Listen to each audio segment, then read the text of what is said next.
हाय बच्चों, अभी हम गेट 2020 में जो क्वेश्चन पूछा गया था मैथमेटिकल फिजिक्स से, है ना, उसको हम सॉल्व करेंगे। तो मैथमेटिकल फिजिक्स से जितना भी क्वेश्चन पूछा गया था, है ना, 2020 में, किससे? गेट से। ठीक है, उसको हम सॉल्व करते हैं। ठीक है, चलो देखते हैं। हाँ, सबसे पहला क्वेश्चन जो है हम ये लेते हैं।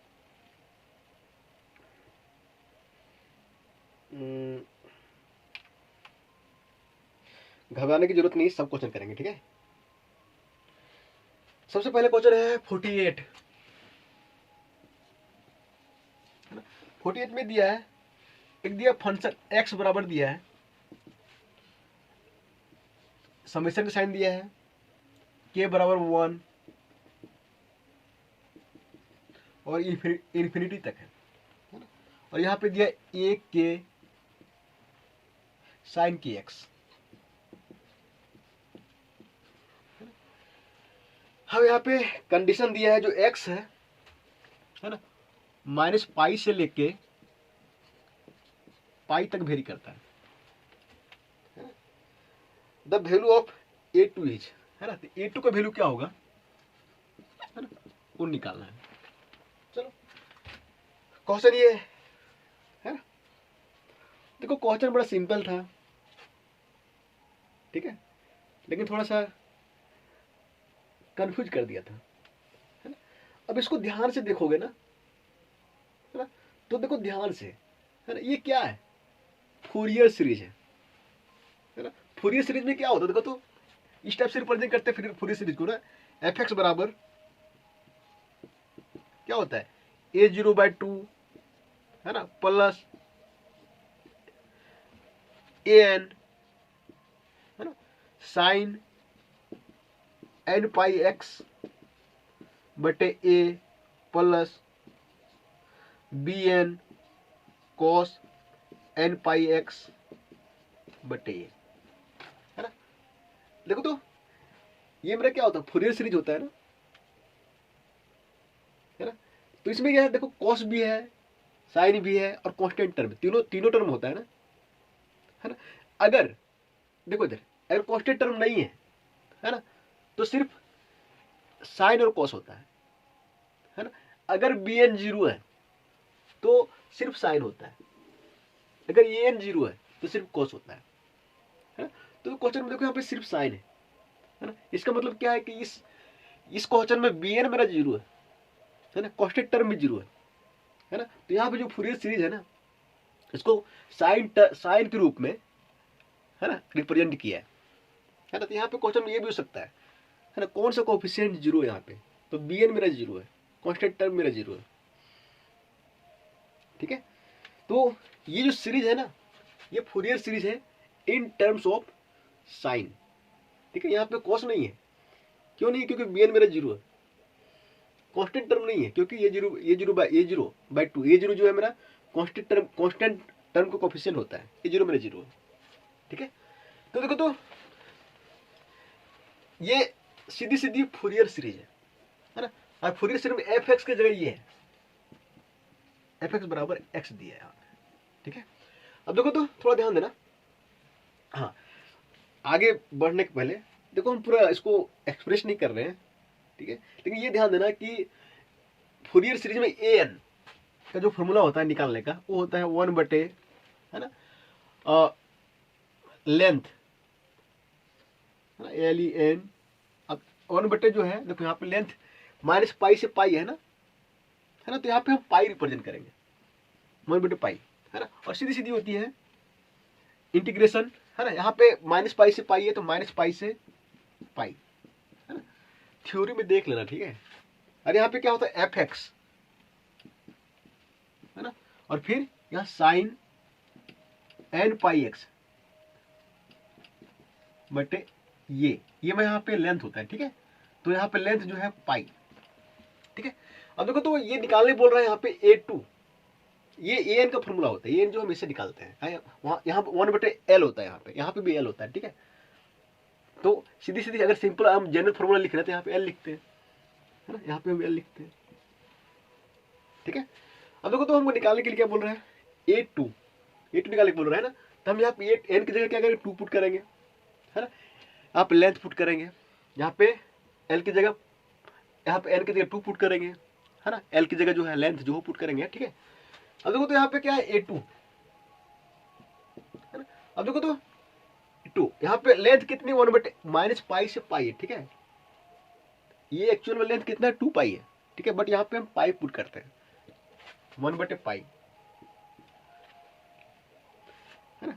क्यों पुट करते हैं, नहीं पुट करते हैं, है ना, थ्योरी से पता चल जाएगा, है ना। एक्चुअल में आगे पीछे करते हैं, है ना। अब देखो तो यहाँ पे क्या होगा, इंटीग्रेशन कहाँ से कहाँ तक करना, -पाई से पाई।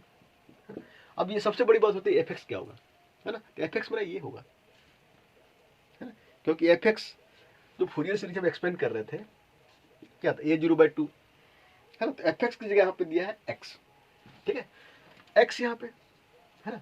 और फिर क्या है, साइन, है ना। n की जगह क्या लेंगे हम, 2, क्योंकि यहाँ पे 2 है, देखो यहाँ पे A2 निकालना है, अगर A1 निकालना होता है यहाँ पे 1 लेते हैं n की जगह, ठीक है। तो साइन, देखो तो यहाँ पे क्या 2 पाई, और भाई यहाँ पे x, है ना। अब देखो तो नीचे यहाँ पे l की जगह पाई आएगा, है ना। तो पाई पाई कट जाएगा, तो क्या बचेगा सिर्फ, और 2x ये तो बचेगा, और यहाँ पे होता है dx, ठीक है, ध्यान देना। चलो आगे बढ़ते हैं, ठीक है।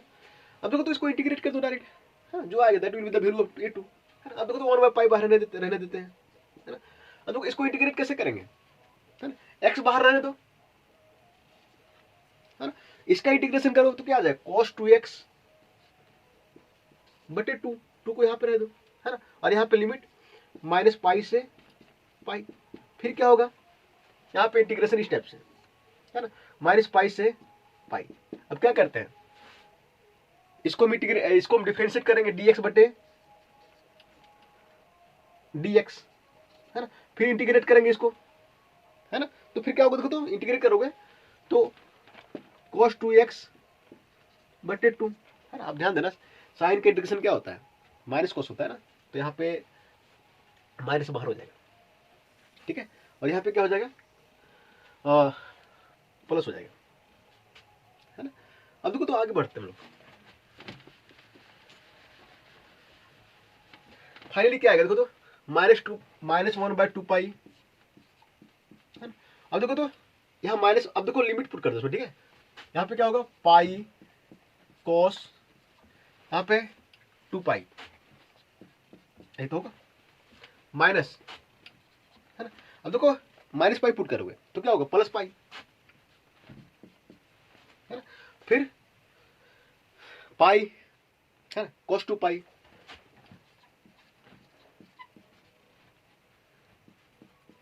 ठीक है। अब देखो यहाँ प्लस है ना, dx बट dx क्या हो जाएगा, 1 हो जाएगा, है ना। अब फिर देखो तो 1/2 तो हम बाहर कर देंगे, है ना।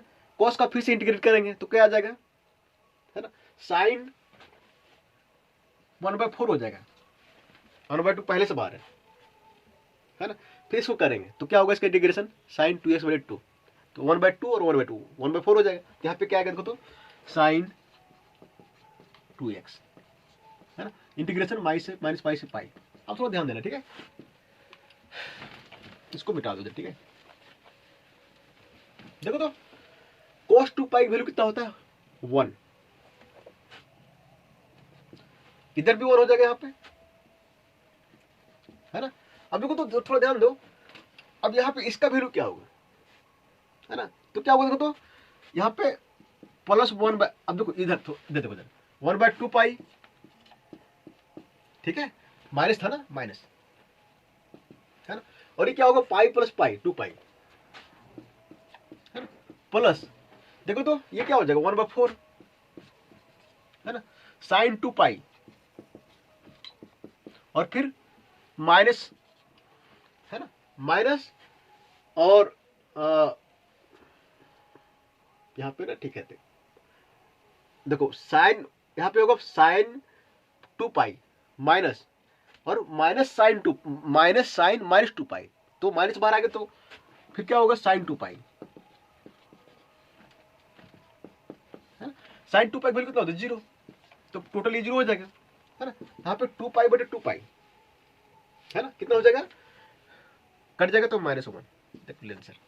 ठीक है, तो यहाँ पे देखना पाई cos 2π, ठीक है ना, माइनस प्लस है ना, और cos -2π, ठीक है ना। तो यहाँ पे क्या हो जाएगा, देखो यहाँ पे ठीक है, cos -2π का वैल्यू क्या होता है ना, cos 2π, तो इसका आंसर -1। ठीक है, ठीक है, चलो आगे चलते हैं।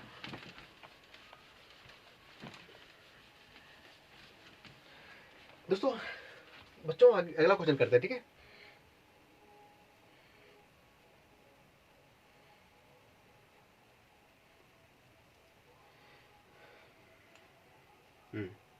क्वेश्चन नंबर जो है वो 27 है ना। 27 में क्या दिया है, E1 है ना, ये E1 बराबर दिया है 1 0 0 है ना। E2 बराबर दिया है 1 1 0 है ना, और E3 इसको बराबर दिया है 1 1 1, ये दिया है ना। और जहां पे लेट S बराबर दिया है E1 E2 E3 है ना।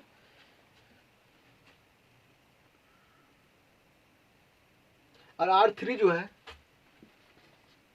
ना, ये डिनोट करता है 3 डायमेंशनल रियल वेक्टर स्पेस। ठीक है, तो इसमें 4 ऑप्शन दिया है।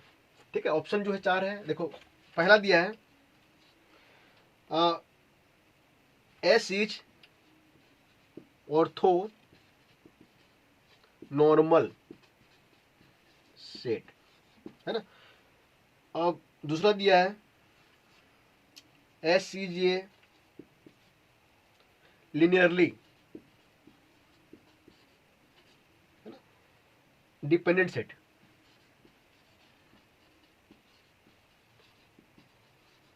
तीसरा दिया है S is a basis for R3। चौथा दिया है ना, चौथा जो है वो है, चौथा हम बाद में लिखेंगे। ठीक है, चलो हम बच्चों थोड़ा ध्यान दो। ठीक है, अब देखो इसको बोलते हैं केट, इस टाइप का साइन जो होता है इसको बोलते हैं केट है ना। केट E1 दिया है 1 0 0, केट E2 दिया है 1 1 0, केट E3 दिया है 1 1 1 है ना। पहला ऑप्शन जो है वो S इज ऑर्थोनॉर्मल सेट है ना। तो ये बोल रहा है कि S जो है इस टाइप से रिप्रेजेंट कर रहे हैं है ना। S क्या है, E1 E2 E3 का सेट है ना। तो S जो है ये बोल रहा है कि ऑर्थोनॉर्मल सेट है ना। तो ऑर्थोनॉर्मल होने के लिए क्या होना चाहिए है ना। अब पहला हम ये पहला ऑप्शन चेक करते हैं, ऑप्शन 1 है ना। ये सेट ऑर्थोनॉर्मल है कि नहीं हम चेक करते हैं। ठीक है, फॉर ऑर्थोनॉर्मल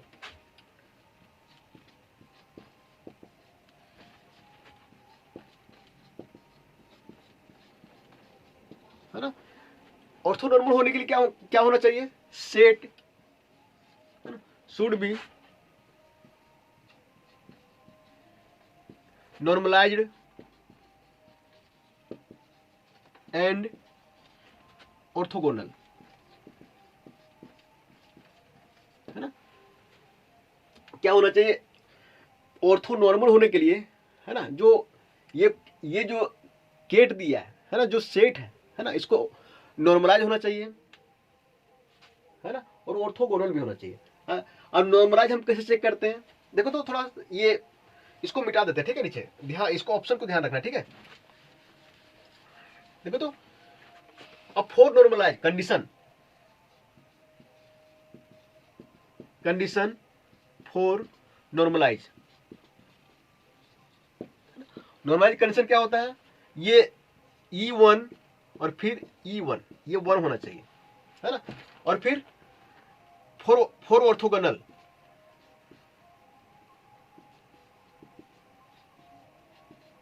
है ना, क्या होना चाहिए E1, है ना, और सेम वेक्टर नहीं लेते हैं, डिफरेंट लेते हैं E2, है ना, ये 0 होना चाहिए, है ना।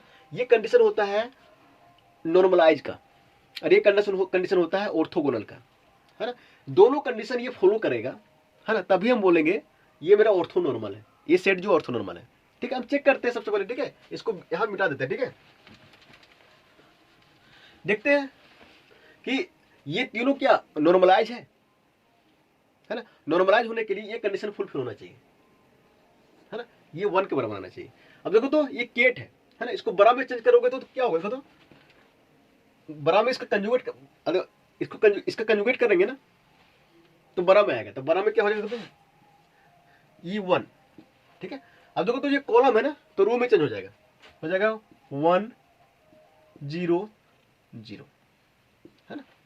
अब देखो एक काम करते हैं, ये निकालते हैं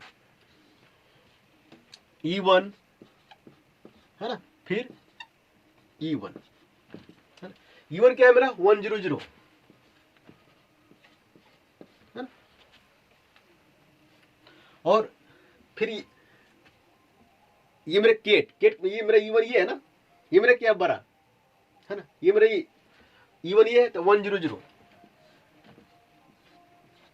है ना। अब इसका वैल्यू क्या आएगा, देखो तो 1 + 0 + 0 1, है ना। अब देखते हैं कि E1 जो है ये मेरा नॉर्मलाइज है ना। अब देखिए E2 मेरा नॉर्मलाइज है क्या, सब ये भी नॉर्मलाइज होना चाहिए, ये भी होना चाहिए, ये भी होना चाहिए, सब होना चाहिए, तभी हम बोलेंगे ऑर्थो नॉर्मल है। अब देखो तो यहाँ पे देखो तो E2 का E2 का क्या है, ये मेरे केट है, इसका बड़ा ले लो तो क्या होगा बड़ा, देखो तो यहाँ पे E2, है ना, और फिर E2 क्या हो जाएगा 1 1 0, फिर 1 1 0, ये मेरा क्या है बड़ा है ना, तो बड़ा क्या होगा, रो बड़ा लेंगे तो ये मेरा जो कॉलम है रो में चेंज हो जाएगा 1 0। अब इसको दो, इसका वैल्यू निकालो, इसका इससे मल्टीपल करो 1 + 1, है ना, रो का कॉलम के साथ 1, है ना, प्लस रो का कॉलम के साथ 1 + 0, देखो 2, कितना आ रहा है 2, तो मेरे E2 जो है ये मेरा नॉर्मलाइज नहीं है ना। सेम वैसे E3 के चेक करो, देखो नॉर्मलाइज है कि नहीं है, E3 देखते हैं है कि नहीं है। ठीक है, E3 का बड़ा ले लो, है ना, और E3 का केट दो दिया है ना। अब देखो तो इस टाइप से होगा ना 1 1 1, फिर 1 1 1, ऐसे होगा ना 1, तो इसको इससे मल्टीपल करो 1 प्लस, इसको इससे मल्टीपल करो 1 + 1 + 1 3, है ना, ये 1 के बराबर है क्या, नहीं, तो ये मेरा नॉर्मलाइज है, बट ये नहीं है, ये नहीं है।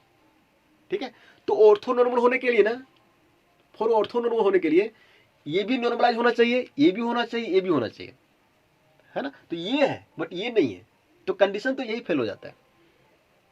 ठीक है, तो सिर्फ नॉर्मलाइज नहीं होना चाहिए, ऑर्थोगोनल भी होना चाहिए। ठीक है, तो हम पहले ये चेक किए, तो ये निकल गया कि चलो नॉर्मलाइज है, इसके बाद हम ये चेक किए ये मेरा नॉर्मलाइज नहीं है, यहीं से हम जो है सीधी कंक्लूजन में आ जाते हैं कि ये जो है ये सेट जो है E1 E2 E3, है ना, ये ऑर्थोनॉर्मल सेट नहीं है ना। आगे हमको बढ़ने की जरूरत नहीं, फिर भी हम आगे पूरा कर देते हैं। ठीक है, अब देखते हैं कि ये जो है E1 E2 ये ऑर्थोगोनल है क्या, है ना। ऑर्थोगोनल होने के लिए क्या होना चाहिए, 0 होना चाहिए, है ना। अब देखते हैं, निकालते हैं E2, E1 है ना जो, है ना, और निकालते हैं फिर E2, है ना। E1 का जो है ये मेरा केट है, बड़ा ले लो, है ना, तो 1 0 0, है ना। E2 का केट है, तो ये ले लो 1 0 0। अब देखो तो इसका वैल्यू कितना आ रहा है, देखो तो सॉरी 1 1 0, है ना, आएगा 1 + 0 + 0, कितना 1, है ना, 0 आ रहा है क्या, नहीं, तो यहाँ पे जो है ये ऑर्थोगोनल नहीं है, ऑर्थोगोनल नहीं है ना। सेम वैसे हम चेक करेंगे ये है ना, अगर 0 आएगा तो हम बोलेंगे ये जो है E2 E3 ऑर्थोगोनल है, ये चेक करेंगे, है ना। अगर 0 आएगा तब हम ये बोलेंगे कि ये और ये ऑर्थोगोनल है, ठीक है। अब देखो तो ये चेक किए, 0 के बराबर नहीं, मतलब ये ऑर्थोगोनल नहीं है। सेम इसे चेक कर सकते हो, ये मेरा ऑर्थोगोनल है कि नहीं, फिर ये चेक कर सकते हो ये मेरा ये ऑर्थोगोनल है कि नहीं, है ना। अब देखो तो ये सेट, ये क्वेश्चन बोला गया कि सेट जो है ये नॉर्म ऑर्थोनॉर्मल है कि नहीं, है ना। तो देखो तो ये जो सेट है ना, नॉर्मलाइज भी नहीं है ना, ऑर्थोगोनल भी नहीं है ना। तो सीधी सीधी ये जो सेट है S बराबर E1 E2 जो है, it is the set is not orthonormal, ठीक है, चेक कर सकते हो ये है ना। तो ऑर्थोनॉर्मल होने के लिए जो सेट होना चाहिए, है ना, वो अपने आप में नॉर्मलाइज होना चाहिए, है ना, और दूसरे के साथ ऑर्थोगोनल होना चाहिए, ठीक है। चलो, तो पहला ऑप्शन जो है वो सही नहीं है, ऑप्शन 1 जो है वो गलत है, ठीक है। ऑप्शन 2 देखते हैं, ऑप्शन 2 में क्या है, क्या ये लीनियरली डिपेंडेंट है ना, इट इज लीनियरली डिपेंडेंट, है ना। अब देखो तो फोर अब देखो तो इसको ना, है ना, ये दिया है ना S बराबर E1 E2 E3, है ना। अब इसको इसको पूरा ना मैट्रिक्स के फॉर्म में लिखो, तो क्या होगा, तो 1 0 0 1 1 0, है ना, 1 1 1, है ना। अब एक काम करो, इसका डिटरमिनेंट निकालो, है ना। डिटरमिनेंट निकालोगे देखो तो क्या आएगा, देखो तो ऐसे करते हैं, ठीक है। तो इसका डिटरमिनेंट जो आएगा वो 1 और फिर -0, इसका डिटरमिनेंट 1 आएगा, ठीक है। 1 0 0 1 1 0 1 1 1, है ना। तो ये बाहर रखो, ये करो, है ना, तो 1 -0 1 आएगा, ठीक है। तो डिटरमिनेंट जो 1 है ना, तो अब देखो कोई भी सेट, है ना, डिपेंडेंट तभी होता है जब उसका डिटरमिनेंट 0 आता है। अगर इसका डिटरमिनेंट 0 आता है ना, तो हम ये बोलते हैं कि लीनियरली डिपेंडेंट है ना। इसका डिटरमिनेंट जो है 0 आ रहा है क्या, नहीं, है ना। जब इसका डिटरमिनेंट 0 नहीं आ रहा है ना, तो हम ये बोलेंगे ये लीनियरली इंडिपेंडेंट है ना, ये लीनियरली डिपेंडेंट नहीं है ना। तो ध्यान रखो, कोई मैट्रिक्स है ना, उसका अगर डिटरमिनेंट 0 आता है ना, तो हम ये बोलते हैं कि वो लीनियरली डिपेंडेंट है। अगर उसका डिटरमिनेंट 0 नहीं आता है, तो हम ये बोलते हैं कि लीनियरली वो इंडिपेंडेंट है। तो ये डिपेंडेंट नहीं है ना, ये इंडिपेंडेंट है, ठीक है। अगला ऑप्शन चेक करते हैं, ठीक है। देखो तो ऑप्शन जो अगला है C, वो ये दिया है, D ऑप्शन है, ठीक है। D ये दिया है,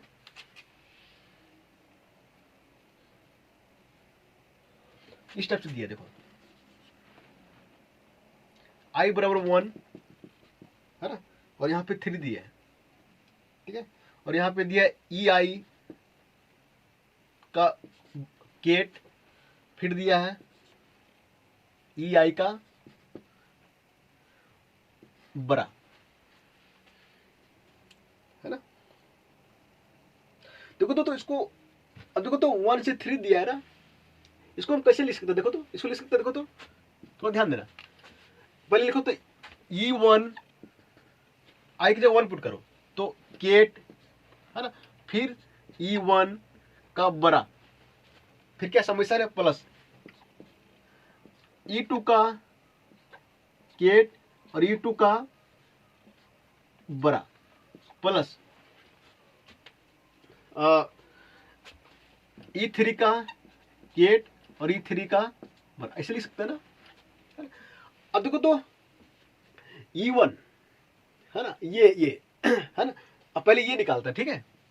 अब देखो तो केट मेरा दिया है ना, तो ये निकालता है सबसे पहले, E1 का बड़ा निकालते हैं, है ना। सबसे पहले ये निकालता है E1, है ना, केट, और फिर E1 का बड़ा, है ना। अब देखो थोड़ा ध्यान दो, केट कितना दिया है, ये 1 0 0, और फिर इसका कंजुगेट, ये इसका कंजुगेट ले लो है ना, बराबर क्या हो जाएगा 1 0 0, ये तो होगा। अब देखो तो ये मैट्रिक्स जो है 3/3 का आ जाएगा। देखो 1 को इससे 1, ठीक है, फिर 1 को 0 से 0, फिर 1 को 0 से 0, फिर 0 0 0, फिर 0 0 0, यही तो होगा। सेम वैसे निकालो तो E2 है ना, और फिर E2 है ना। E2 मेरा दिया है, कितना दिया है 1 1 0, ठीक है। फिर ये E2 को बड़ा लेंगे तो क्या आ जाएगा 1 1 0 है ना। अब इसको, इसका वैल्यू क्या होगा देखो तो, 1 का 1 के साथ 1 है ना, 1 का 1 के साथ 1, 1 का साथ 0 के साथ 0, 1 का 1 के साथ 1, 1 का 1 के साथ 1, और फिर 0, फिर 0 0 0, ये होगा ना।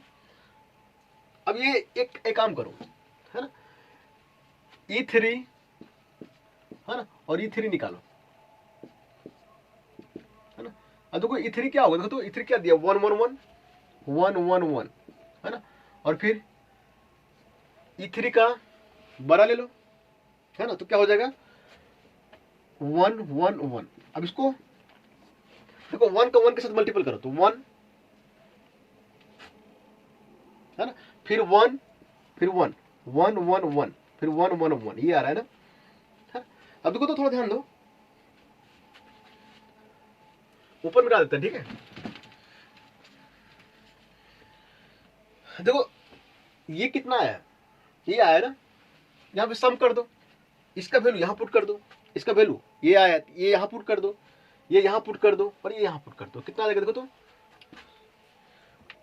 1 0 0 0 0 0 0 0 0, ठीक है, प्लस 1 1 0 1 1 0 0 0 0,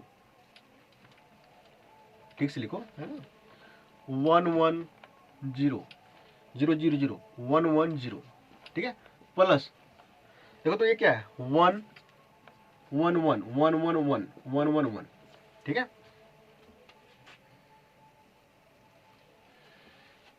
ठीक है ना, कोई गलती तो नहीं की है ना। 1 का 1 के साथ ठीक है ना, फिर 1 का 1 के साथ ठीक है, 1 का 1 के साथ है ना, फिर 1 का इसके साथ, ठीक है, चलो ठीक है ना। अब देखो तो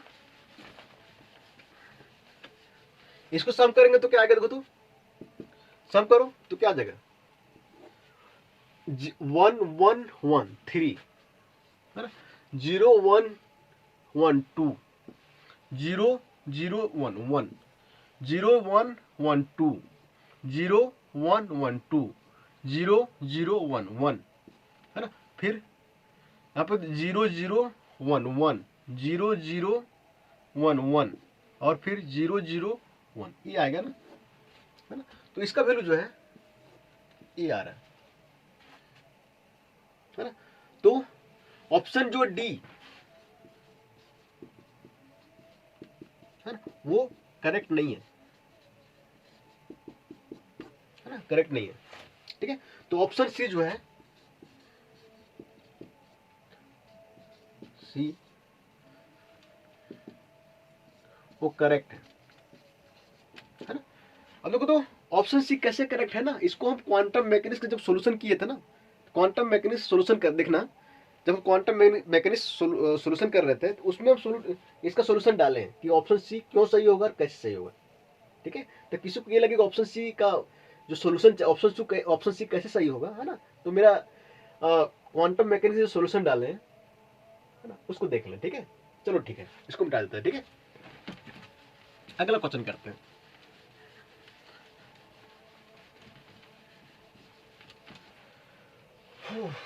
अगला क्वेश्चन करते हैं।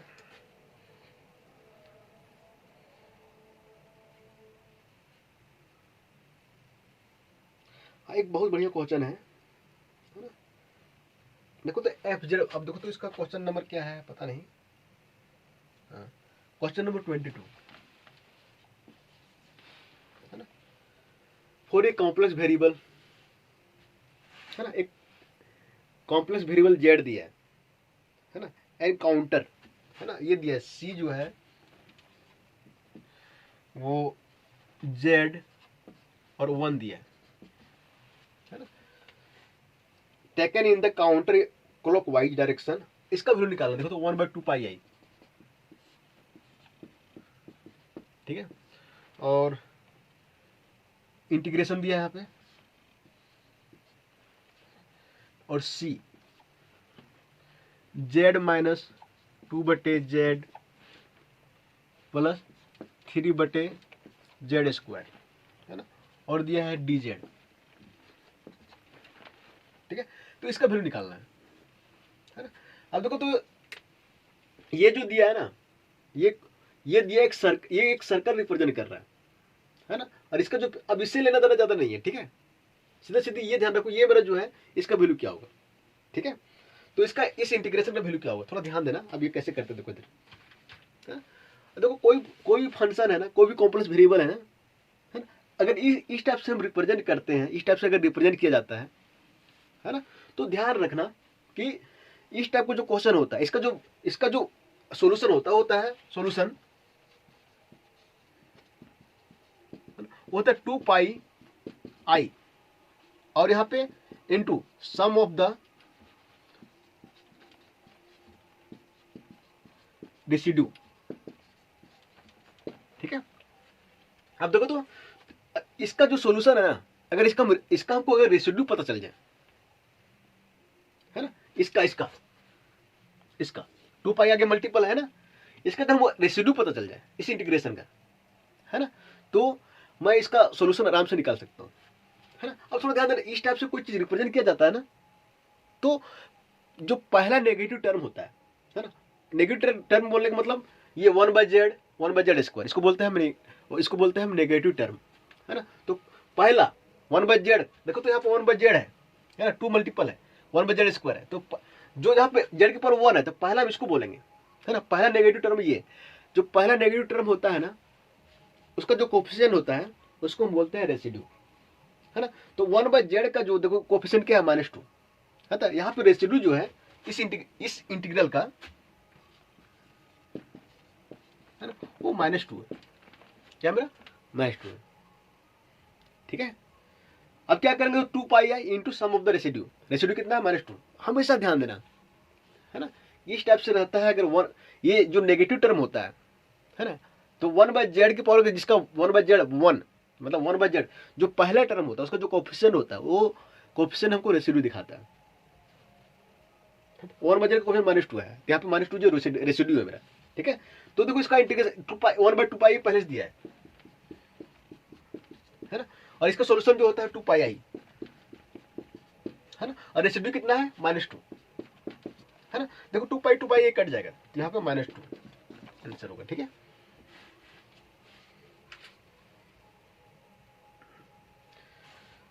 चलो -2 आंसर होगा। अगला क्वेश्चन देखते हैं, ठीक है। ये जो दिया है ना, ये दिया है एक सर्कल के लिए दिया है ना। ये जो रिप्रेजेंट कर रहा है, ये इक्वेशन एक सर्कल रिप्रेजेंट कर रहा है, जिसका रेडियस जो है 1 है, और जो ये ओरिजिन पे लाई करता है, तो इससे लेने देना नहीं है, ठीक है।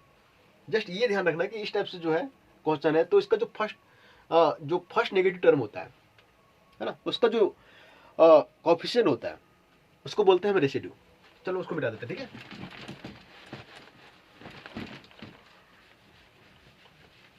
चलो अगला क्वेश्चन करते हैं।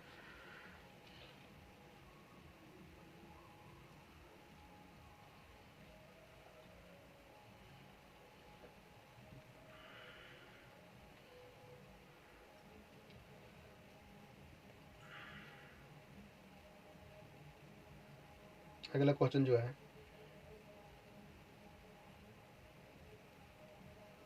एक क्वेश्चन दिया है, क्वेश्चन नंबर 49, ठीक है। ये दिया है fn(x) बराबर दिया है इस टाइप से 0, fn(x) का जो वैल्यू है 0 है ना, x अगर लेस देन 1/2n है ना, n है ना, अगर एक्स लाई करता है -1/2n से 1/2n, है ना, और फिर 0 है ना, अगर 1/2n जो है x से छोटा है ना, तो ये बोल रहा है the value of limit n tends to infinity, है ना, -∞ से इन्फिनिटी, है ना, fn(x) और फिर sin x dx, इसका वैल्यू क्या होगा? ठीक है, हाँ थोड़ा ध्यान दो, ये दो इस टाइप से देखो इधर, देखो ये मेरा x है, x एक्सिस है ना, अब देखो तो अब देखो इधर इधर जो वैल्यू है, x अगर इधर लाइक कर रहा है 1/2n, है ना, 1/2n के अंदर जो है x मेरा 0 है, ठीक है। अब देखो तो -1/2n से 1/2n, है ना, यहाँ पे ये -1, ये यहाँ पे -1/2n है, ठीक है, -1/2n, इधर मेरी जो है -1/2n से 1/2n, है ना, जो मेरा वैल्यू है वो मेरा n है इसके बीच में, है ना। अब देखो तो ये जो है इसको लिख सकते हैं ना, x जो है वो ग्रेटर देन 2n 1/2n, तो 1/2n से ऊपर x का वैल्यू जो है वो 0 है ना, तो ये बोल रहा है कि इसका वैल्यू क्या होगा। अब देखो तो थोड़ा ध्यान देना, लिमिट, अब थोड़ा ध्यान देना, इसको ऐसे लिख सकते हैं ना, देखो तो limit n tends to infinity, इसको रहने दो, ठीक है।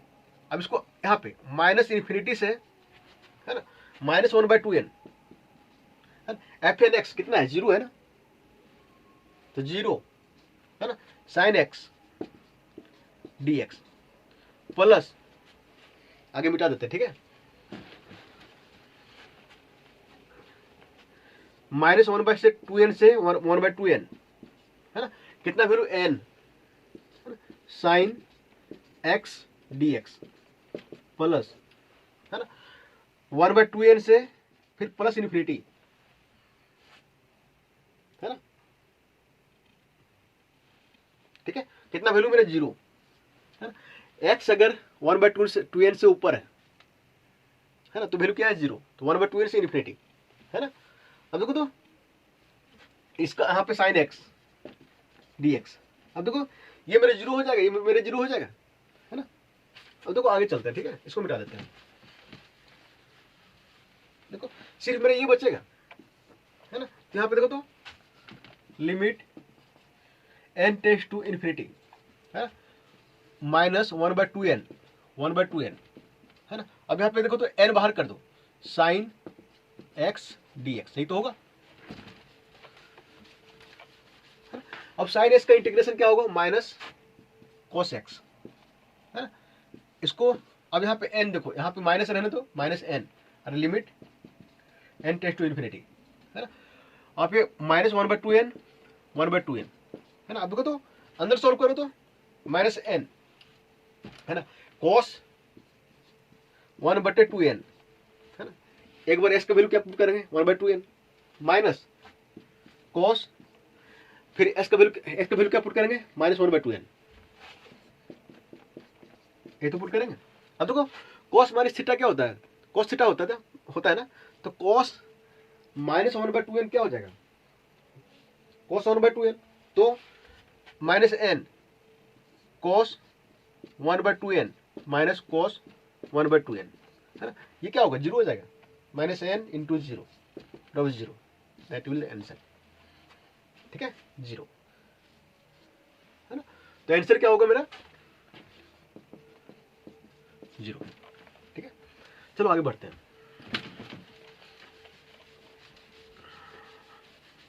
अगला क्वेश्चन करते हैं।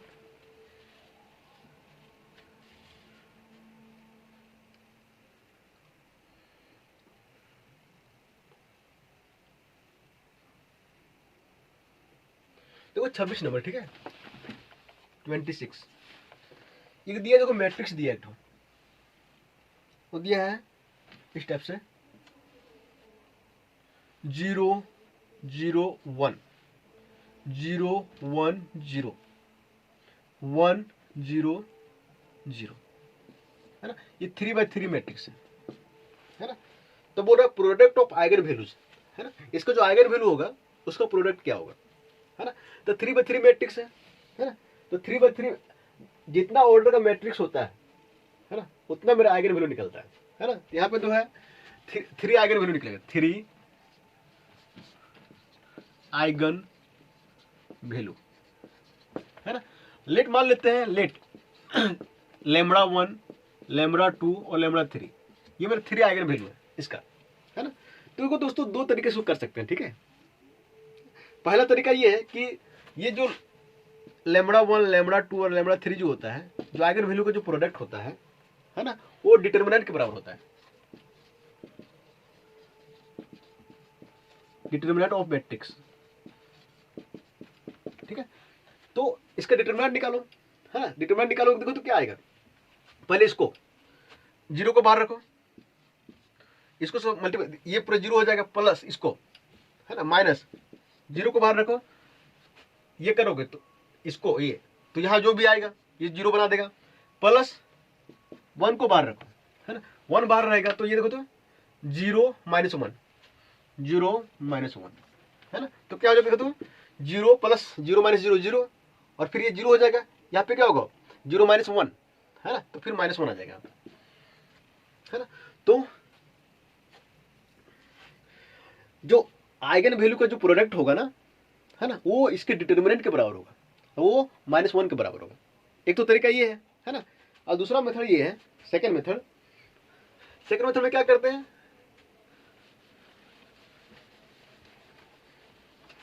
सेकंड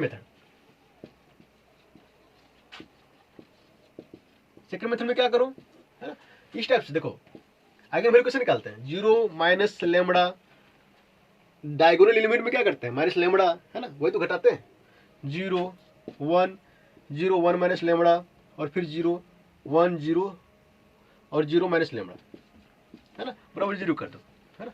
इसको सॉल्व करो, है ना। तो लैम्बडा का जो वैल्यू आएगा, लैम्बडा हैज 3 वैल्यूज, लैम्बडा का 3 वैल्यू आएगा, है ना। और तीनों को फिर मल्टीपल करो, 3 आइगन वैल्यू आएगा यहाँ से, है ना, और तीनों को मल्टीपल करके देखो कितना आंसर आएगा। तो उससे निकालो, ऐसे निकालो, ठीक है। आंसर जो आएगा -1 आएगा, है ना। ऐसे भी निकालोगे ना तो λ1 λ2 λ3 जो भी आएगा, है ना, उसको प्रोडक्ट करोगे तो -1 ही आएगा, ठीक है। चलो आगे बढ़ते हैं।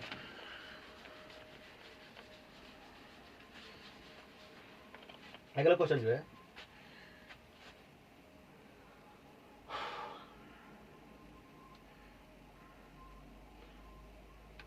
देखो तो एक यहां दिया है d² ux बटे dx², है ना, बराबर k² ux, है ना।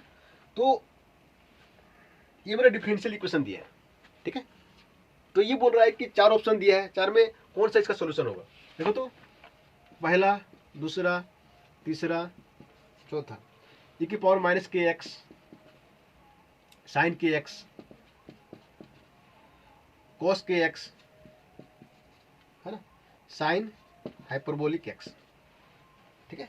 इसमें ये डिफरेंशियल इक्वेशन है ना। इस डिफरेंशियल इक्वेशन का इसमें से कौन, 1 2 3 4 चारों में से इसका कौन सॉल्यूशन है ना। तो एक काम करो, इसमें ये चेक, अब देखो तो इसको दो तरीका करने का है, करने के दो तरीका है ना। पहला कि कोई भी सॉल्यूशन उठा लो, इसको उठा लो और यहाँ पे सेटिस्फाई करवाओ, ठीक है। अब देखो इसको लिख सकते हैं ना, देखो तो इसको d² ux बटे dx², है ना, -k² ux बराबर 0, है ना। मान लेते हैं कि इसका सॉल्यूशन ये है ना, लेट, है ना, ux बराबर e⁻−kx, है ना। तो ये सॉल्यूशन कब होगा, जब इस इक्वेशन को सेटिस्फाई करेगा। तो इसका निकालो du/dx, है ना, क्या हो जाएगा तो -k e⁻−kx, है ना। अब d2u बटे dx², है ना, तो -k² और फिर e⁻−kx, यही तो होगा, है ना। अब देखो तो ये चीज जो वहां पे रखो, है ना। अब देखो तो d2u/dx कितना वैल्यू आया -k, स्क्वायर माइनस के स्क्वायर, है ना, और फिर e की पावर माइनस के एक्स, ये तो है, ठीक है, फिर माइनस के स्क्वायर, है ना, और फिर यूएस कितना है, e की पावर माइनस के एक्स। अब देखो थोड़ा d2, अब देखो माइनस माइनस यहाँ पे प्लस हो जाएगा ना, यहाँ पे प्लस के स्क्वायर। अब देखो तो के स्क्वायर ई के पावर माइनस के एक्स और के स्क्वायर ई के पावर माइनस के एक्स, जीरो आ रहा है ना, तो ये मेरा सोल्यूशन है इसका, क्योंकि ये जो है इसको सेटिस्फाई कर रहा है ना। हम ये देखते हैं कि ये सोल्यूशन है कि नहीं, है ना,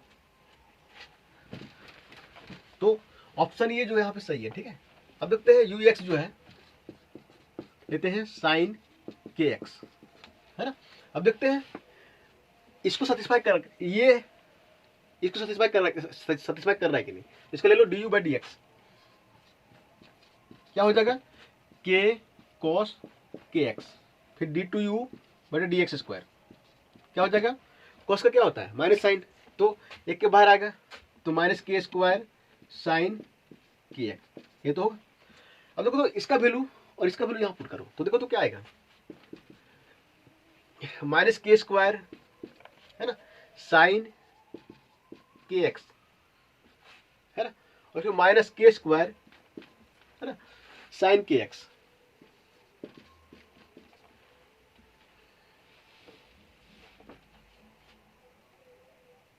है ना, साइन के कोस के एक्स, फिर के कोस के एक्स का कोस इसका माइनस साइन। अब देखो तो ये जीरो के बराबर आ रहा है क्या, नहीं, है ना, तो ये इसको सेटिस्फाई कर रहा है नहीं, है ना, तो ये जो है इसका सोल्यूशन नहीं है, है ना। सेम इसको भी चेक करना, इसको भी चेक करना, इसका सोल्यूशन नहीं होगा, ठीक है।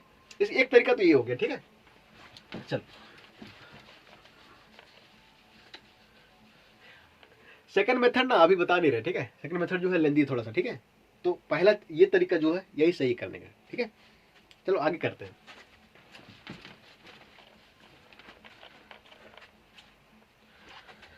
चल देख लेते हैं कैमरा चालू है कि नहीं, ठीक है चालू है।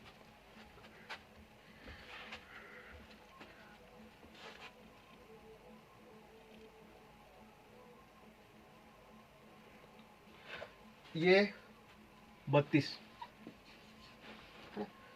विच one of the following matrix does not represent a proper rotation in a plane, है ना, कौन सा मैट्रिक्स है ना, जो प्लेन में, है ना, प्रॉपर रोटेशन को नहीं दिखाता है, सॉरी, जो प्रॉपर रोटेशन को रिप्रेजेंट नहीं करता है ना। तो ध्यान रखना इसका सॉल्यूशन जो है ना, ये मैट्रिक्स, है ना, रिप्रेजेंट ये प्रॉपर रोटेशन इफ, है ना, its determinant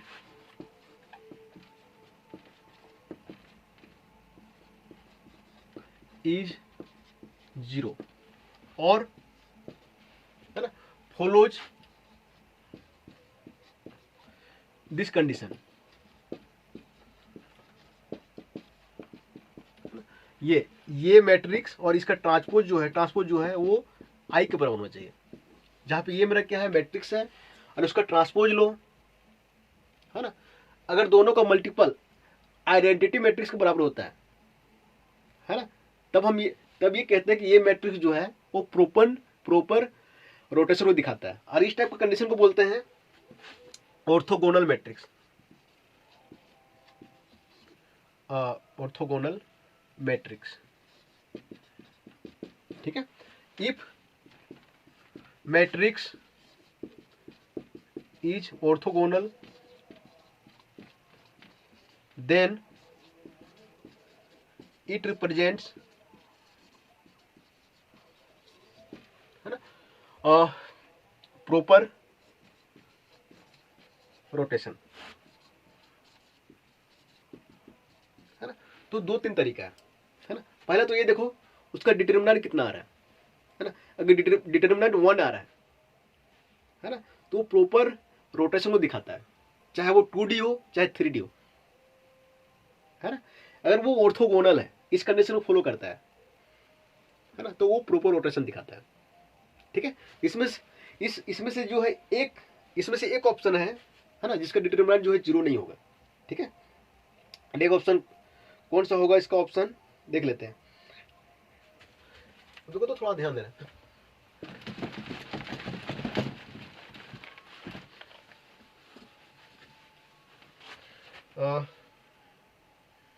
sine square theta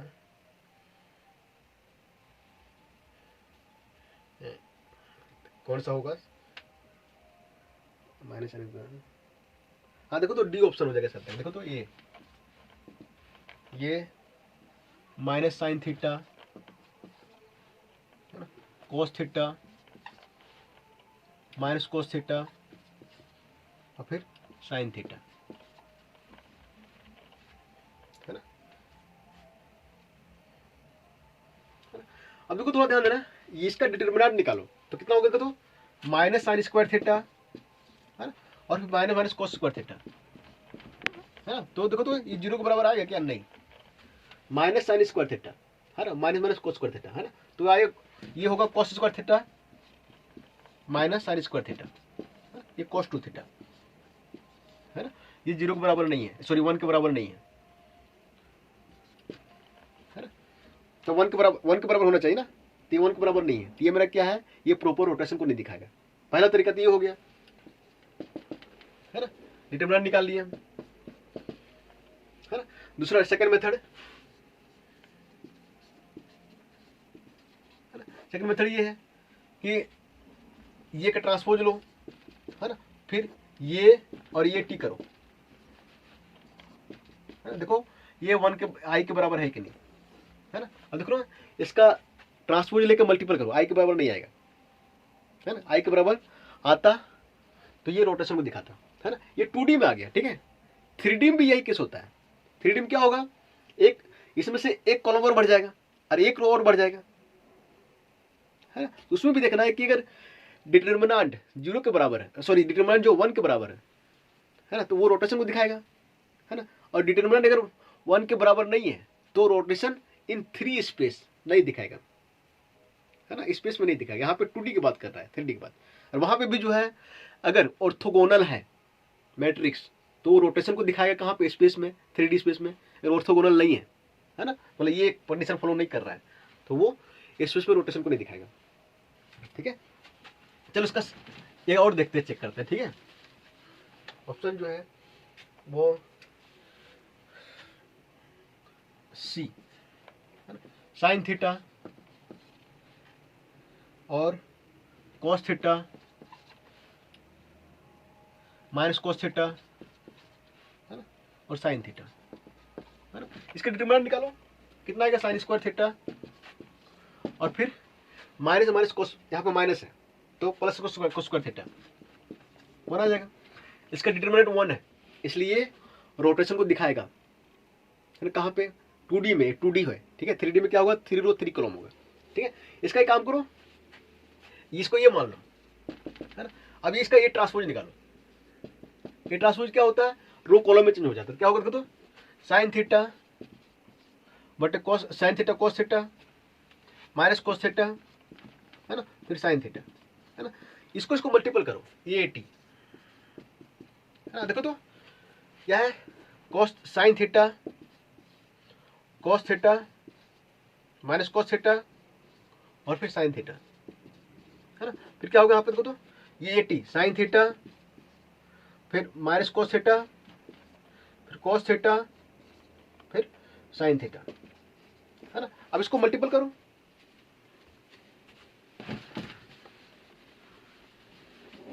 देखो तो इसका इसके साथ, फिर इसका इसके साथ, तो क्या होगा, देखो तो sine square theta plus cos square theta कितना होगा, 1 होगा, है ना।